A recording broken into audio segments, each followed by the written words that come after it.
You don't have a blank checkbook because when you're looking and writing your theories, you feel like, I have so many resources, so many things are available. But the reality is, depending on the type of company, the industry, mainly the company and the company's finances, the budget is a very important tool. We're not just preparing the budget, we also have to manage our own budget. So that is very crucial when looking at how to structure this efficient FP&A process as well as managing the people within it. Before we start today's episode, I want to address a common challenge I have observed with FP&A professionals. While Excel skills are abundant, many are not fully tapping into Power BI's capabilities to enhance their financial analysis skills.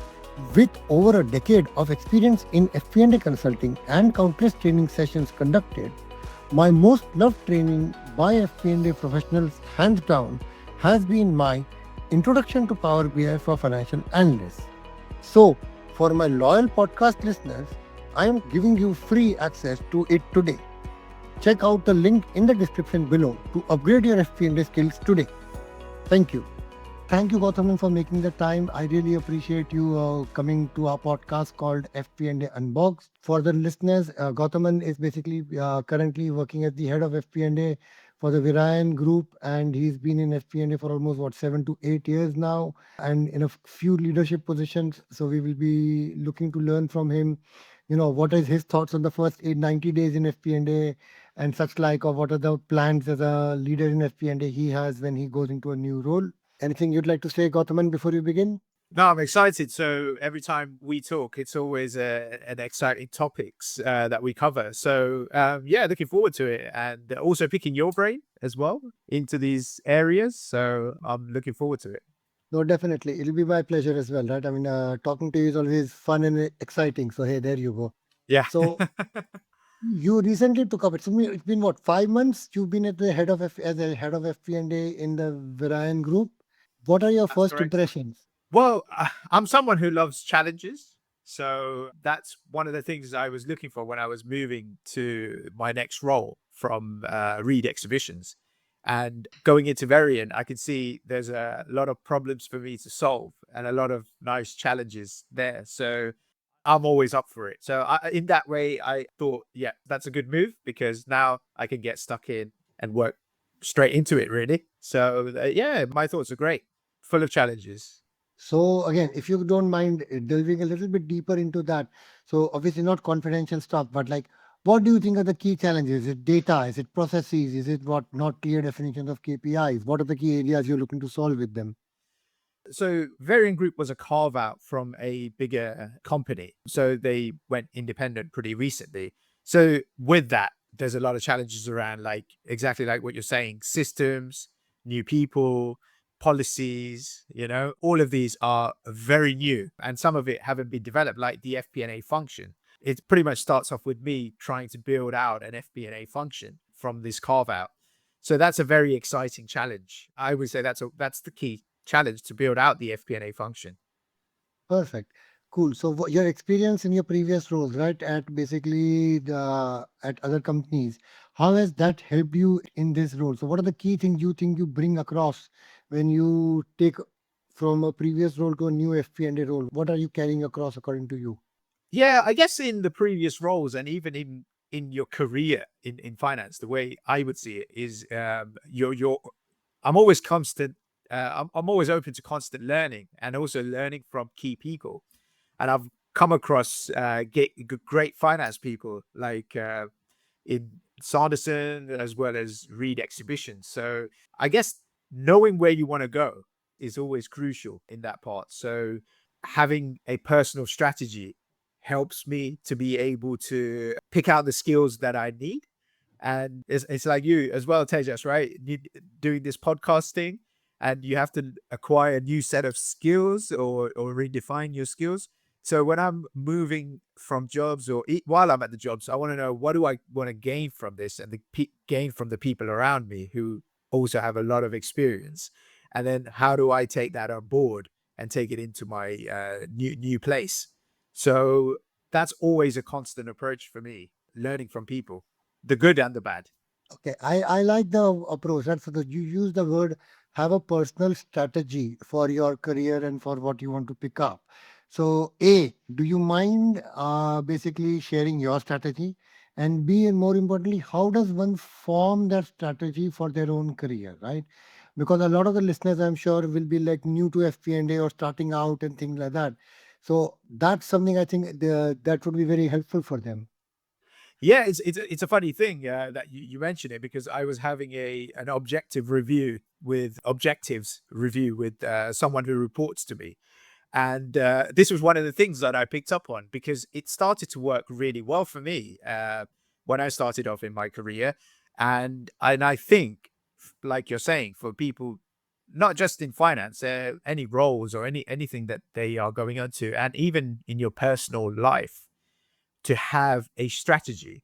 So, and a lot of people, and even including myself, I would think, oh, it's all in my head, right? I know what I want, but you have to put it down in paper, and it's very important because it really makes you think of what you want to do, what you want to achieve, where you want to go. So for me, I would say it's having that personal strategy, and not just FP&A or finance if you're working in these areas, but defining what's your mission in life. That's kind of where your strategy starts from. And then for me, if I was to break it down, I have accounting and finance is one pillar in my life. And I have other pillars like my physical, mental wellness training, the spirituality elements to my life. So these are all for part of the pillars in my strategy. And then I expand on those topics. And what do I want to gain in the short term, in the long term, and then setting the goals and the objectives in those pillars. So it starts from there, and then it branches out. And in that accounting and finance section is where I build my strategy currently in FP&A, and then where I want to go from FP&A. So I think that approach works well for me. And if it's an advice to new beginners, I think, yeah, building your own personal strategy, writing it down is a good way to think about it. Yeah, I think writing it down and then again keep revisiting it, because it's That's not it. like it is set in stone and it is done for the rest of your life, right? Almost revisit it every week, every day, just to refine it a little bit, change it a little bit, or even remind yourself every day what your strategy is. I think is a good way to be. I really like that. I think that's something we can all learn from. So you've gone from a senior FP&A manager into a head of FP&A role and things like that. So again, as a senior FP&A manager as well, I'm sure you've had people reporting to you. So as a head of FP&A. What are the key changes you've noticed in your career path when you've moved from senior FP&A to a head of FP&A position? Yeah, so for me, it's I'm still new into the role, but in terms of what I noticed and what has helped me to be able to function in this role, and kind of the differences between the two, I would say now it's driving the strategy rather than being part and helping in a strategy, especially around FP&A. So with this, especially being like a new function that we're setting up in the company, which is very different to reporting to a global head of FP&A in a previous role, where you're helping with the strategy, but here you're responsible for the whole function. So with that comes responsibility. So, and building that function is a different set of skills as well, because it's understanding who you need in what areas, as well as seeing the future and how you prepare and plan for the future. So stakeholder management is key as well, because you're dealing with C-suite people a lot more. So it's building those and learning how to build those relationships and maintaining them is very, very crucial, I would say, in kind of the two differences, what I'm noticing. Yeah. Yeah. I mean, with great power comes great responsibility, is what it sounds like. Yeah, exactly. And you probably come across that as well when you're doing that journey in your career, and how you speak to people, how you build relationships. That's a journey as well that you go on, and that's a journey that I'm currently on. Yeah. No, definitely, definitely. It's a critical one, right? It's about from operationally delivering the FP&A strategy to actually forming one and making sure it is aligned to the company strategy is what is critical. to making sure that you are actually adding value to the business's growth and business's strategy going forward is what FP&A is all about. So how does working for a PE-backed business feel like, right? How does that impact your FP&A priorities?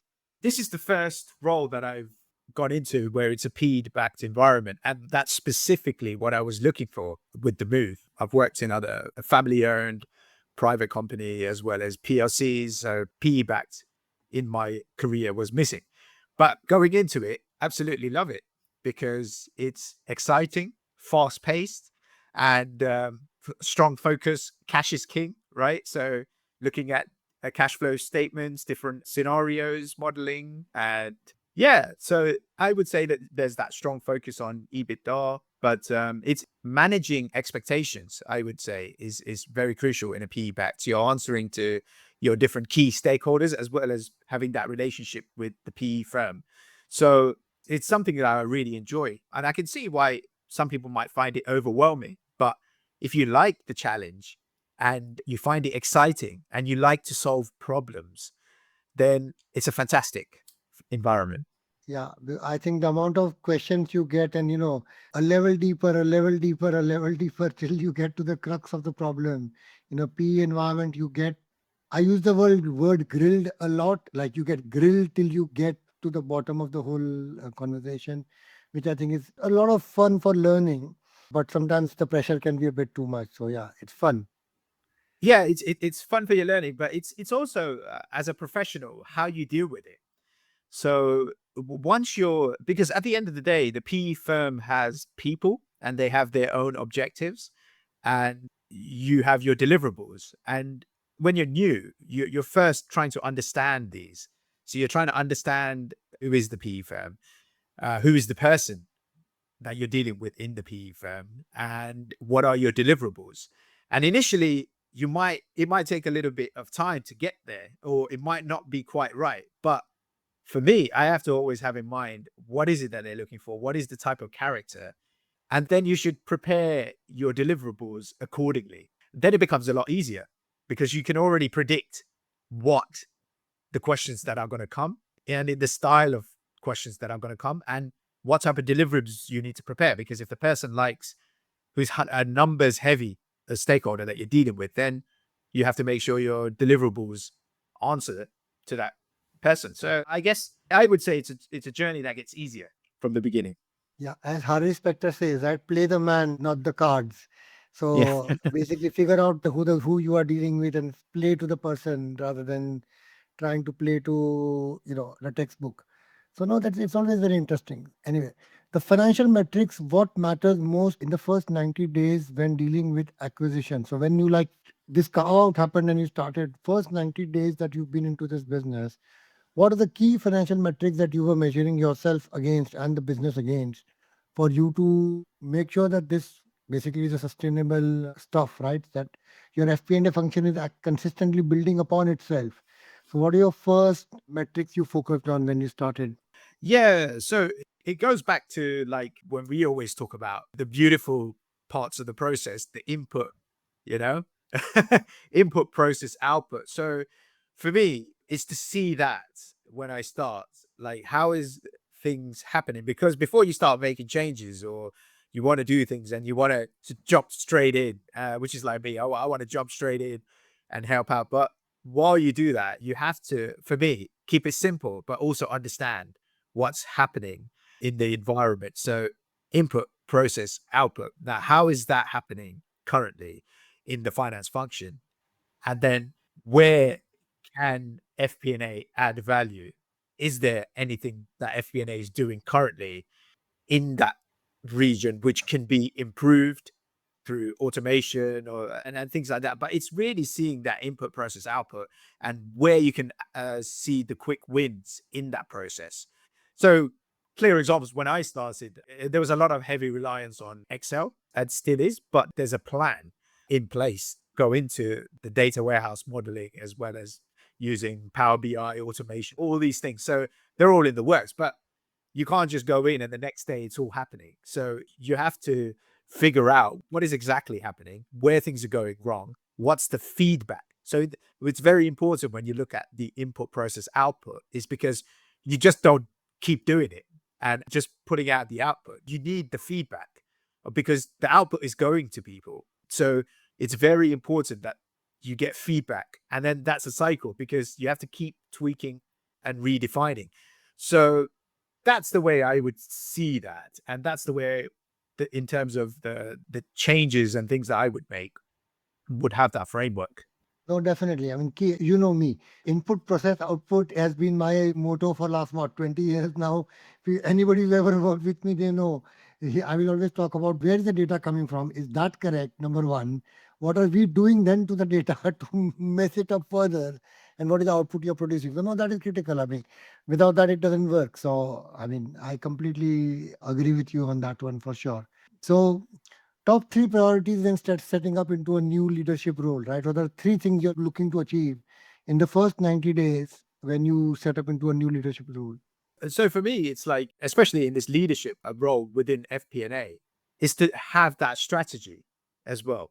It's very important. So going in, because that will give you a sense of direction and your key deliverables, because the road gets muddy and pressure starts to build, right? And you might not see things clearly, but when you have a strategy and you have a plan and it caters for your business, then you have to stick to it, tweak it, define it, but at least there's a path to where you want to go and to the success of going into this or building out this FP&A function or maintaining it and succeeding in it. So I would say building out a strategy is very important. And then I would say, especially with the FP&A, one thing that I crucially look out for is automation opportunities. So while you build this strategy out and you look at the framework that's currently in place, or if there isn't a framework, if you're going to put in a framework, then understanding what is that strategy of the business and then where are the automation opportunities? Because FP&A or newly set up functions still tend to have a lot of problems with that data consistency issue. So you have to address that early on, because what you don't want is people spending time recutting data and doing all these repetitive processes and taking time on it. You should do that early on. So you cut all of that time and you're in the value adding tasks, so that automation is very important. And then the other part is FP&A. We're still in that finance function in a sense, even though we're working with loads of stakeholders and different clients. That financial reporting part is very important as well. That one source of truth where everything is connected. What you don't want to do is FP&A showing information which is different to the other parts of finance or other parts of the group. So taking that financial reporting and helping the other functions within the finance team as well, because like prime example, month-end reporting, I think FP&A has a crucial part to play in that as well. So I would say these three areas for me were a key focus, because that decision support leading into that strategy, as well as automation, and then this financial reporting as well. No, definitely. I agree completely on that one. That I think is our top definitely priorities. How do you assess a FP&A team's current capabilities to identify gaps? So what are the key areas you look at when you look at a new FP&A team to see, okay, these are areas of improvement and these are areas where I think this team should do better? Yeah, so it goes back to that beautiful process that we always talk about, Tejas. And within that process is where we would have to check and see how is it functioning, and do we have the right people and technology in those processes to be able to, for it to function optimally. So yeah, people with the right skill set for it to work efficiently. And you have to also understand your budget. That's a very important point, because you have to do things differently based on what is your available budget.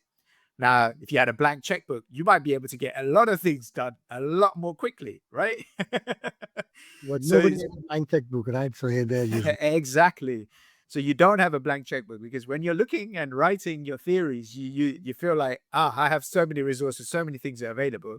But the reality is depending on the type of company, the industry, mainly the company and the company's finances, the budget is a very important tool. We're not just preparing the budget, we also have to manage our own budget.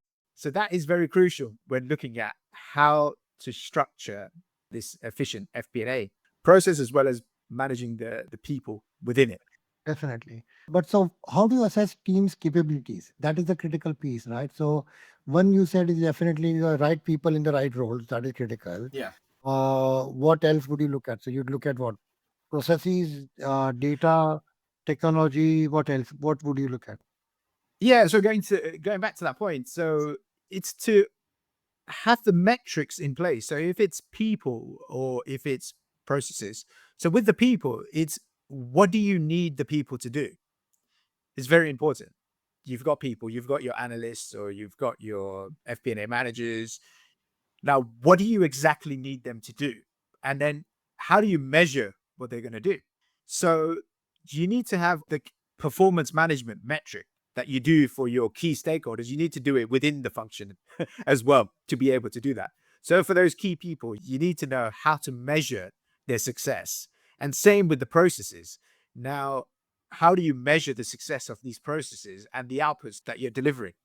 So you need to be able to specify, if you're going to say, okay, I'm going to cut time in this process, you have to measure that you've cut that time. It's not something that you say and it just happens. So you have to show those deliverables. And if you think of it in terms of numbers, and then it's a little bit easier to showcase, and you can showcase to the business. And if you're seeking more like an increase to your budget, or you have an opportunity, then doing it in that way will really help, because you're doing it objectively, whether it be people, process, and you can then set your own KPIs for the function, monitor them, show them, is there a benefit, or is it going adversely, where you have to go back and relook at it, and what are the problems and challenges that are coming along with it. So yeah, it's very important that you clearly have measurable goals. Perfect. So, what are the quick wins that a FP&A leader can implement early in their cycle of, when they start, like when you started your new role? What are the quick wins that one can implement early on in their process to build credibility? Well, again, as you said, right, we have limited amount of budget, and nobody's going to give us a blank checkbook until they feel these guys know what the hell they're talking about. So, how do you build that credibility with a business very quickly? What are the key things you can implement so that you build credibility in a very short period of time? Yeah, I think in terms of quick wins, FP&A function, I believe, has a crucial role in understanding the strategy of the business, and then knowing how to show its performance for the strategy. So the performance management metric of KPIs, these type of things, these are fundamental. So as an FP&A leader, or someone who works in FP&A, this is very, very crucial. You have to understand your industry and your business and its strategy. So I would say you really sit through and talk to your key stakeholders who are in other departments, your C suites, and understand what is the strategy of the business. Because yes, you might see a document, or you might see some presentations, but you have to understand from the people the explanation behind it and how they view it. So then you're able to deliver outputs that will help them make decisions to help go in the right direction towards your strategy. And the quick wins there are seeing what you're already doing if you're coming into a new role like me, and then tweaking those to be able to cater more accordingly to your key stakeholders. So that's a quick win. And they will tell you what they are looking for. It's pretty simple, because they know what they kind of want. They might not tell you exactly how it's going to look like, but they know what they want. And then it's FP&A's job to be able to deliver that.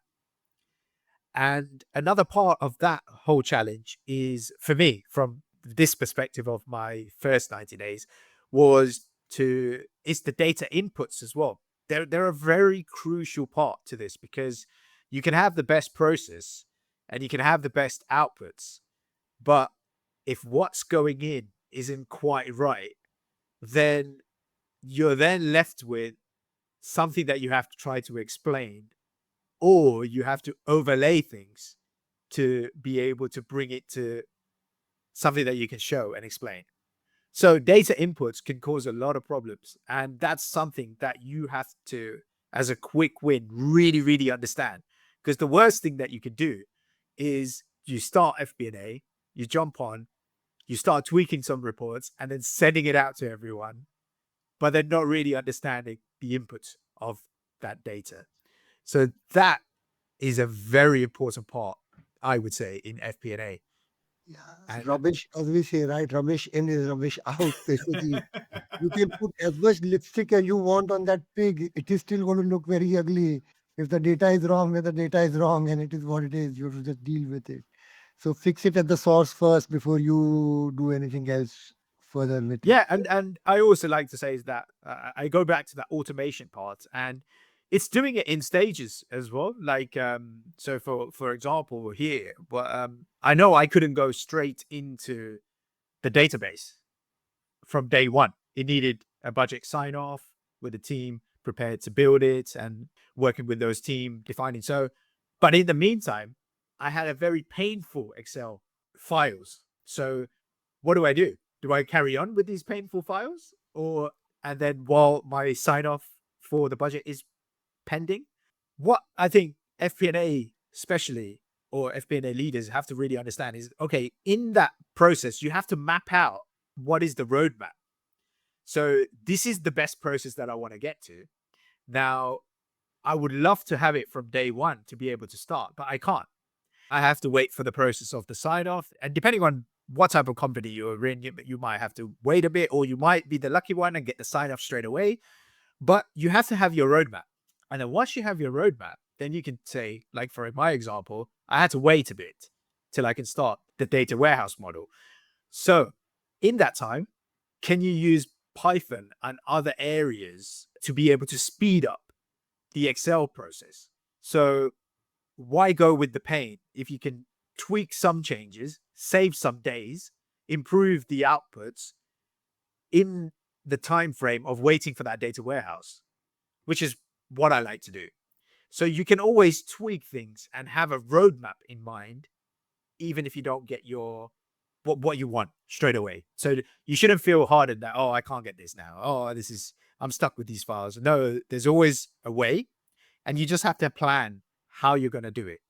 So that planning a roadmap is very crucial. No, definitely. And basically, what you're essentially saying is an iterative, agile process, right? Of making small improvements on a daily basis. It doesn't need to be a big bang overall. Till you get your budget sign off, you still keep improving what you have so that you have something which works better and adding Exactly. value to that. And that is critical, right? And again, previously you were talking about getting stakeholders to tell you exactly what they want and stuff like that. So that comes back to the whole conversation of building strong relationships with the C-suite and the other key stakeholders in the business. So, what are the key strategies you like to use to build those strong relationships so that they are open to telling you what they want, but more importantly, open to helping you where you need their help as well? Because again, it has to be a two-way street. It can't be a one-way street. So what are your strategies around working with C-suite and other functional leaders so that A, you get from them how you can support them better, but B, how can then they help you? For example, data inputs are wrong, their processes are messing up your data and things like that. So how do you work with them so that you can actually improve and build really strong relationships with functional leaders and C-suite? Yeah. So what's interesting with this is it's all people at the end of the day. And as someone who works in a company, you're working with many different types of people. They have different characteristics and they have different roles and responsibilities. So what's interesting is, I know, Tejas, you would have come across many people in in your whole remit. And what's interesting is you have to know, like, for example, if it's the senior C-suite, like, what is the senior C-suite? What are their roles and responsibilities? So if you're starting into your job new, or if you're beginning your career, understand the different types of roles and responsibilities within the organizations. That doesn't say everyone in those roles and organizations are the same with the same title. Title has its own roles and responsibilities within the company. So understand that. But then you also have to understand the person within the role and the responsibility, and then understand their characteristics and how they work. And that comes with, obviously, you won't get it on your first day of meeting them. You might get some insights, but it's to build a relationship. And crucial to building that relationship is to, yeah, is also for you to understand. And you're not just constantly just giving out outputs with no interactions, because at the end of the day, the FP&A function, or the people within the FP&A function, are not dashboards. Your people as well. So as a person, you have to understand the other person. So building that strong relationship relies, for me, on those two important categories. If we're talking about the C-suite, is understanding what is C-suite. So do your research within the company. And then the characters that make up the C-suite, understand them and what they want, how they work, what your duties are. And then the very, very important one is understand yourself.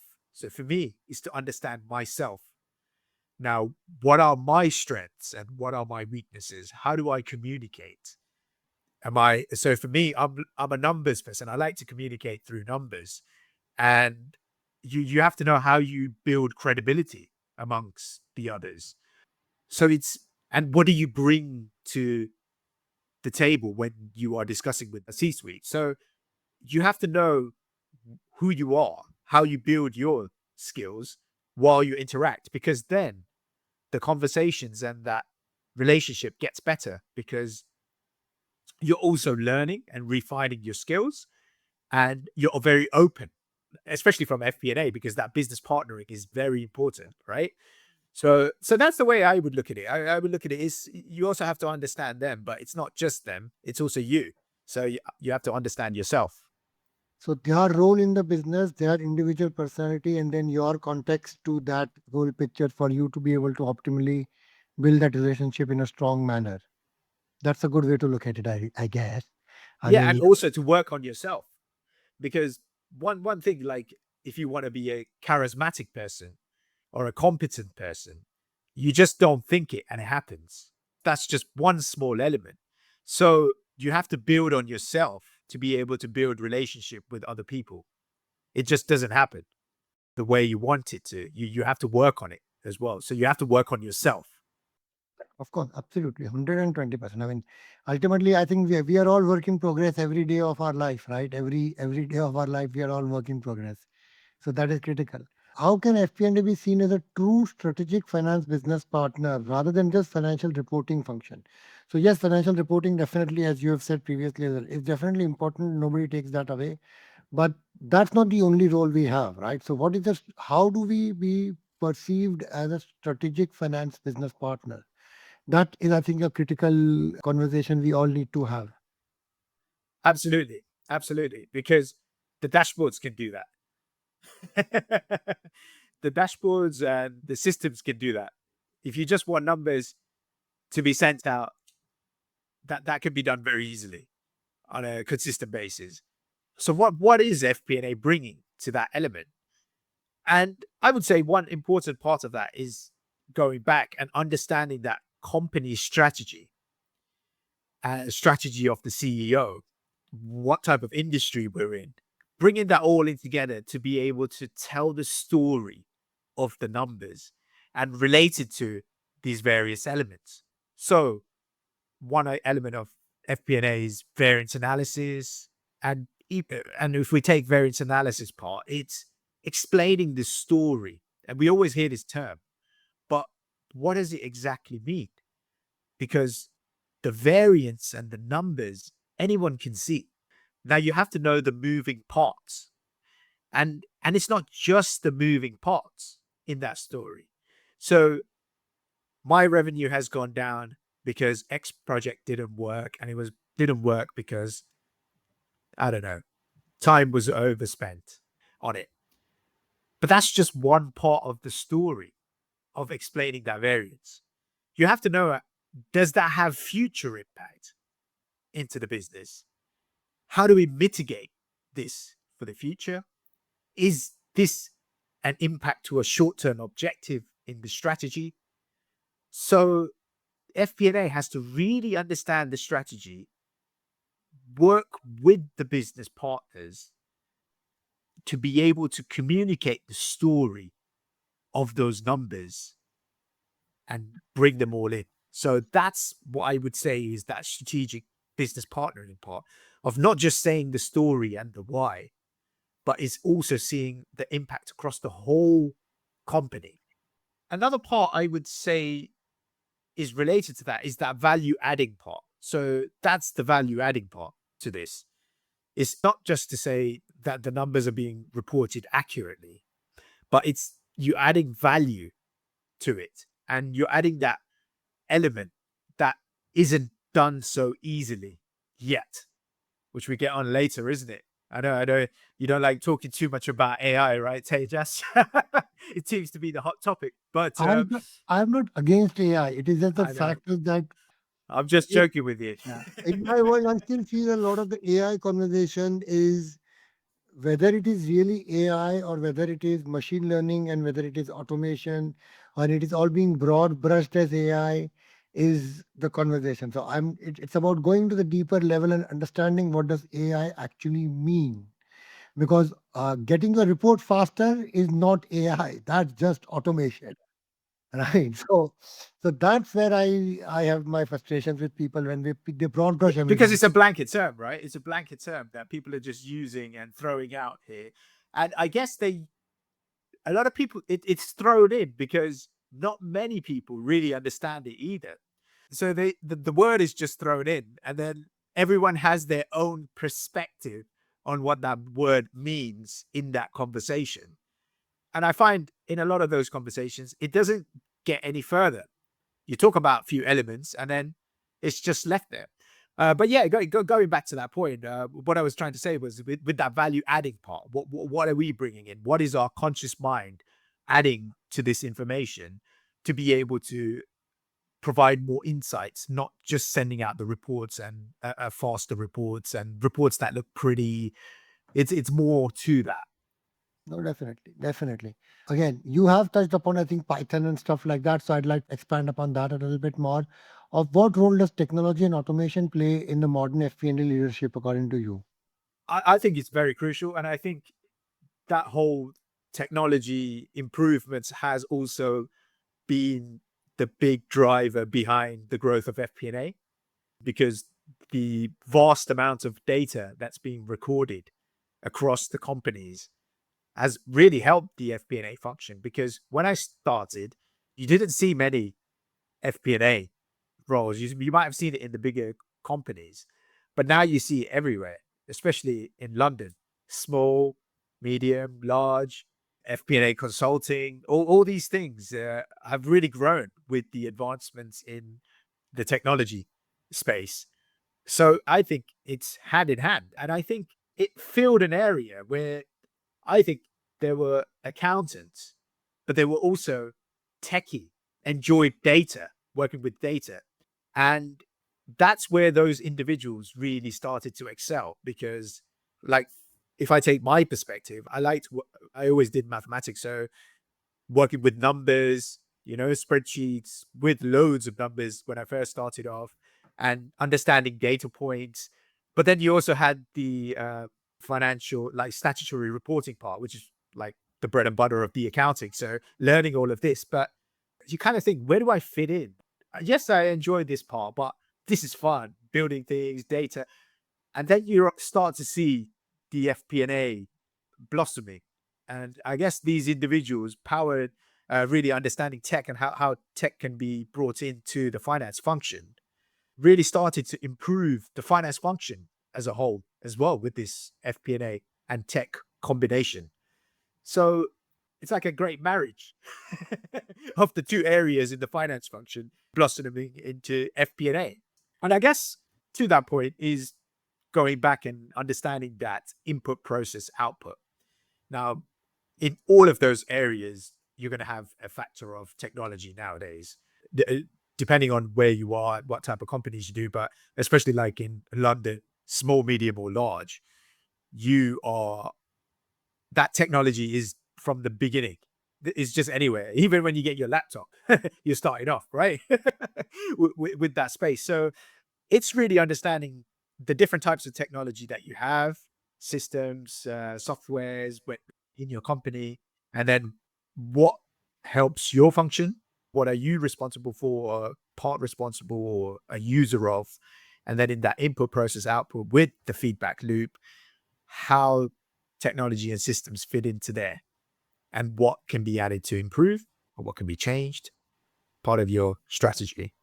Perfect. So if you now expand upon this, given the fact what you just said about you're building out the FP&A function at Verian, right? So how do you build a data-driven FP&A function? What is your critical approach in terms of broad milestones to build a data-driven FP&A function in a business? Yeah. So like I was saying, there's a lot of data being captured, and it might be in different formats, different places, different reports, different systems as well. So, and it's going back to that point of breaking those parts down. And if we focus on that input part, now, what are your data inputs in your business? So you might have various modules to your core ERP system that are recording your data, as well as things that are outside of those systems that people are using, or teams, or anything that is recording data. And that's where the head of the FP&A has a crucial role, because that person with the team should be able to pull those pieces in to be able to create valuable information for the business. And understanding your data points, whether it be manual data inputs that people are doing to system generated data inputs based on recordings in the company, it's very important to be able to understand your different data points.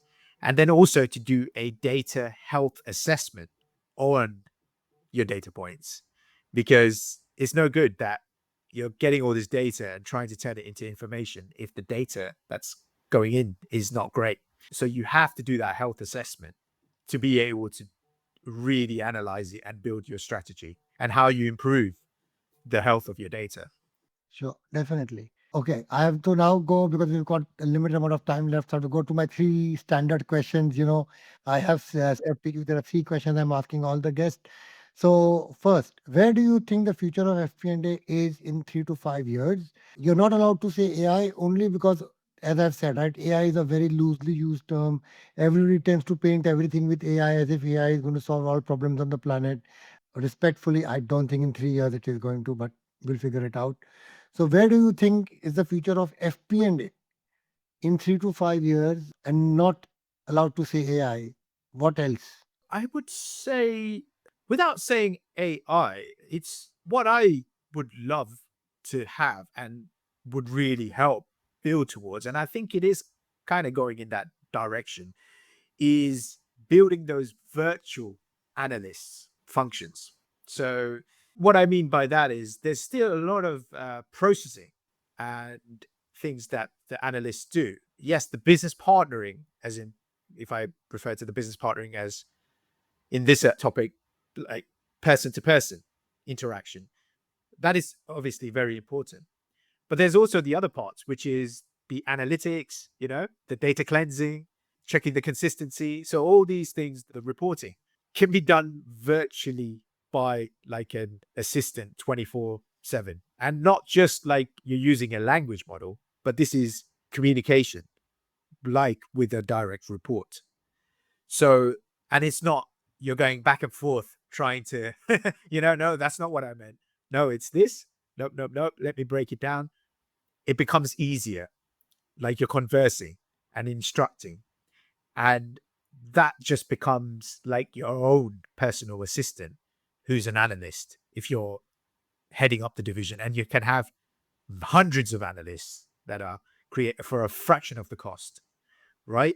And I see it is going in that way. Would we see it within a lot of companies in 3 to 5 years? I'm not sure, but I think because that is what we want. That is what I want, and I'm sure that is what many people would want. Rather than employing hundreds of analysts, would you be able to have hundreds of analysts at a fraction of the costs with vast amounts of information and who are not making mistakes regularly? That's very important. So you say it once and it gets done. You want to analyze a lot of things and show outputs, it gets done. Now, that is something I think it's going in the right direction towards.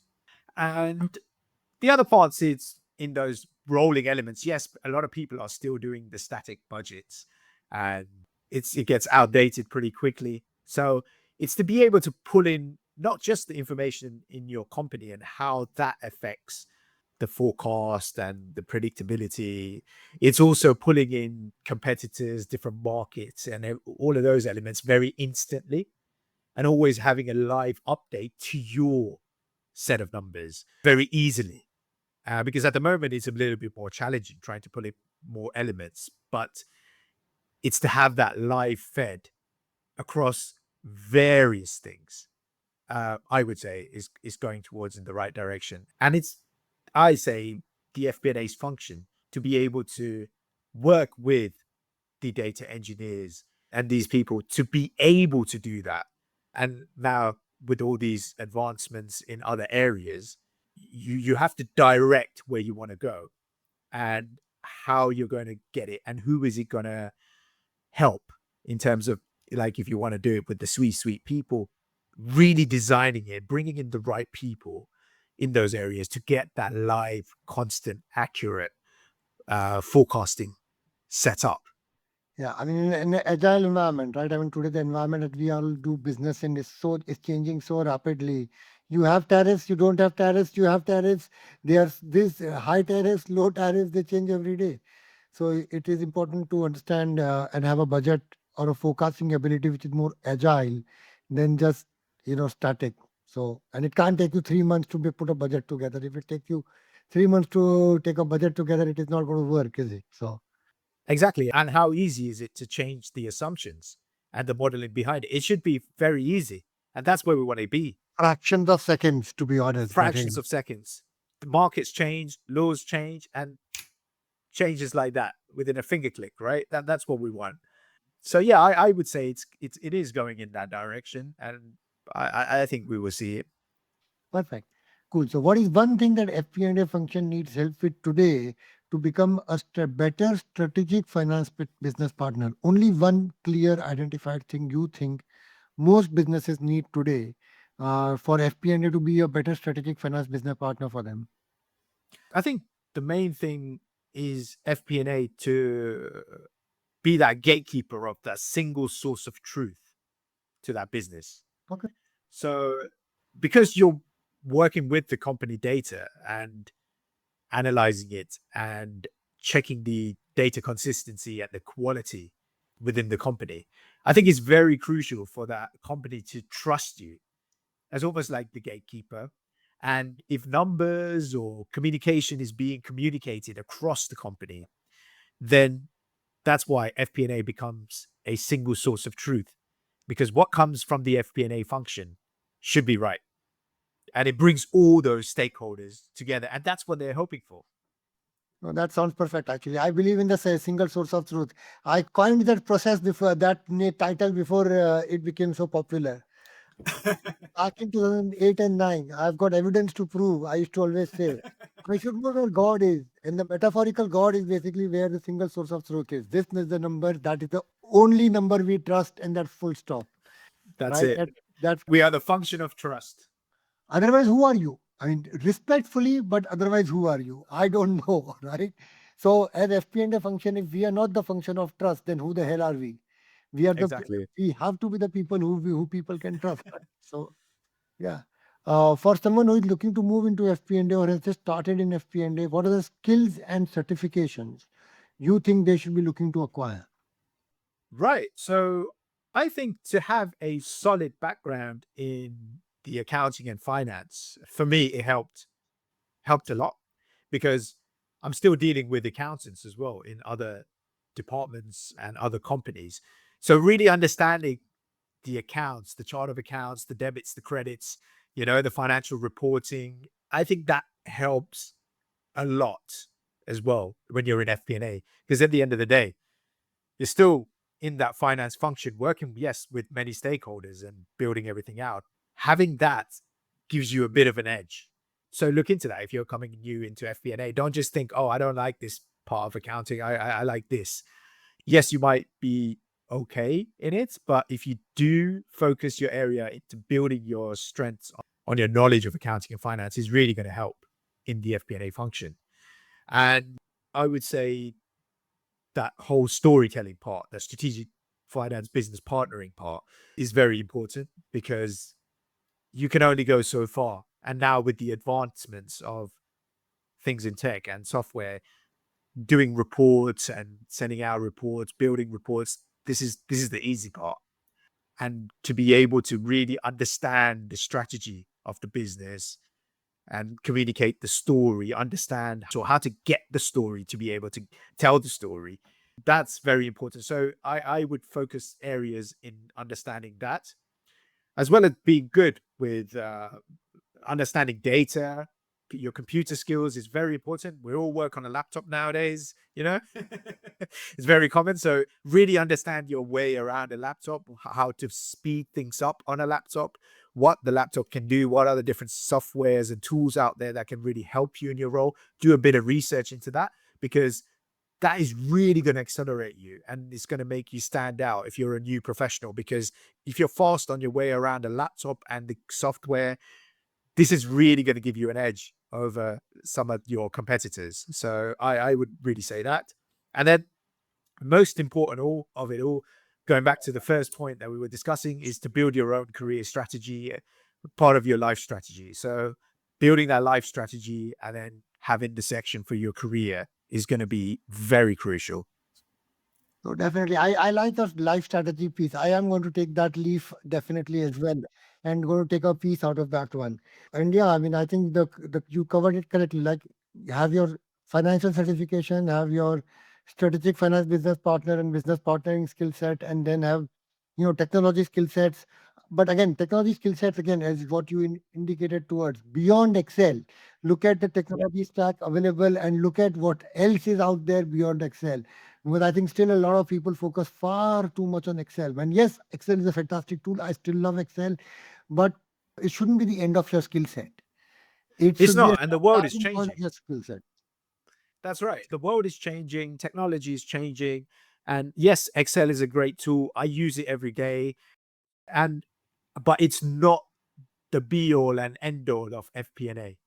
That's that Uh, that is exactly the point. It's not the beyond and end all of FP&A. There has to be stuff beyond it. That's the point. 100%. And the more you look into it, the more you research, the more you practice, the better you will become. And not just in your career in FP&A, but you will also help to develop FP&A. Because once those people set the bars, then the new generation will come on and build upon those bars to raise the bars even higher. So that's what we want. We want people to be creative in FP&A. Absolutely. So, any closing thoughts before we end this episode? Anything you'd like to summarize from this discussion? I think what you're doing, Tejas, is great, shedding light on FP&A and keeping us updated with topics around FP&A. So, like, it goes back to that point. I think what you're doing, and when we're having these conversations, and as well as the new people starting their finance careers and roles into FP&A.